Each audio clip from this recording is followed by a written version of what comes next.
I hope all is well for you. Today we will see what is the most disrespectful thing someone did to you while you were on an airplane. This video is brought to you by Question Response, the channel where you will find the answer to everything. Today Kate Mann, Ben Wright and Michelle Lasko will present their point of view to us. We will start with the answer of Kate Mann. A Russian man chastised his wife right next to me because I offered her some cheese.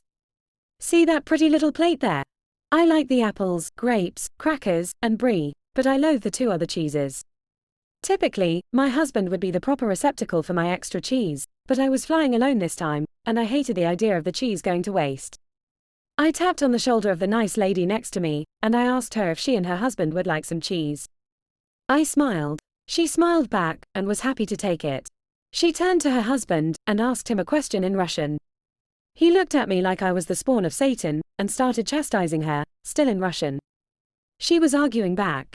Voices raised. Hand gestures became exasperated and angry. She looked at him with the utmost resentment and hatred. Then, she turned back to me, and said, "That's very nice of you, but no, thank you." The rest of the flight was rather awkward. The next answer is from Ben Wright. Entity establishment is a long and tedious process, which is why US companies want a faster way to engage talent across international borders. Going with a foreign contractor is good for short-term projects or one-off jobs with a clear start and end date. However, each country has its own rules for classifying contractors, which can often cause confusion or misclassification of employees.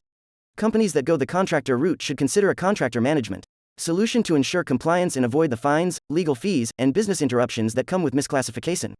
If you need to engage full-time talent, your best bet might be to work with a global employer of record, EOR. A global EOR becomes the full legal employer of your talent, handling everything from onboarding and compliance to payroll and benefits. Finding a global EOR partner could be the best fit if you want to quickly get up and running in new markets. My company, Velocity Global, has helped thousands of companies do this. We're ready to help if you need it. Check us out online, or get in touch to learn how. The next answer is from Michelle Lasko. Laugh at me. I had just found out my mom was in the hospital dying and had frantically booked a flight out to go be with her.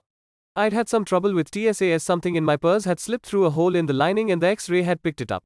So after a week of shredding my purse lining to get the offending item out and pass through security, I was a mess. Finally got on my plane exhausted. It was 5 a.m. and overwhelmed. About halfway through my flight it finally caught up to me. My mom was dying. Silent tears started flowing. I couldn't stop them. Suddenly from across the aisle I hear laughter and turn to see a boy who looked about 12 staring at me and laughing. "Are you seriously crying about being on a plane? Fucking wuss." I wanted to punch him. Instead I just lost it verbally. "Shut the fuck up you little shit," I said. He started nudging the woman next to him, who was sleeping and was his mother, and babbling on about the awful things I called him. I told her that yes, I said that and yes, I stand by it. My mom is in a hospital bed dying right now and I'm on my way to her. Her son was a little shit for taunting me. Her face turned stone angry as his turned white. She was pissed at him. If that kid could have jumped out of the plane right then he would have. She apologized to me for his behavior and they had quite the quiet heated conversation. This is the end of the video. Thank you for staying until the end. You can now subscribe if you like the video more. Remember to also leave a like, it helps for the referencing on YouTube. The video is over. You can continue discussing this question in the comments or find another question that interests you. See you next time.